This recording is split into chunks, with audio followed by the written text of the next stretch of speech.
Good afternoon বন্ধুরা, very good afternoon. আজকে সকালবেলা থেকে এসে খুব তাড়াতাড়িতে সামান্য লাঞ্চ করেছি। দেখো আজকে কি রান্না করেছি। আজকে ভাত করেছি, প্লেন রাইস, তার সাথে একটা কাঁচা লঙ্কা নিয়েছি।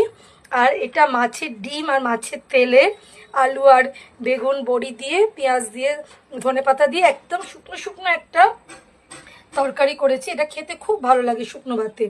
এরপর করেছি মাংস, মুরগির মাংসর আলু দিয়ে সেমি গ্রেভি টাইপের একটা ঝোল মতন করেছি। আর টমেটো চাটনি করেছি। আর পেঁয়াজ তো আছে, শসাও আছে, কিন্তু কাটা হয়নি। তো এই সামান্য আয়োজন করেছি আজকে দুপুরবেলা।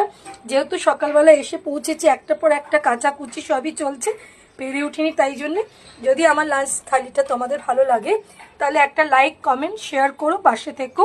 তো শুভ দুপুর বন্ধুরা, ভেরি গুড আফটারনুন। সবাই সবার পাশে থেকো আর ভালোবাসা দিও।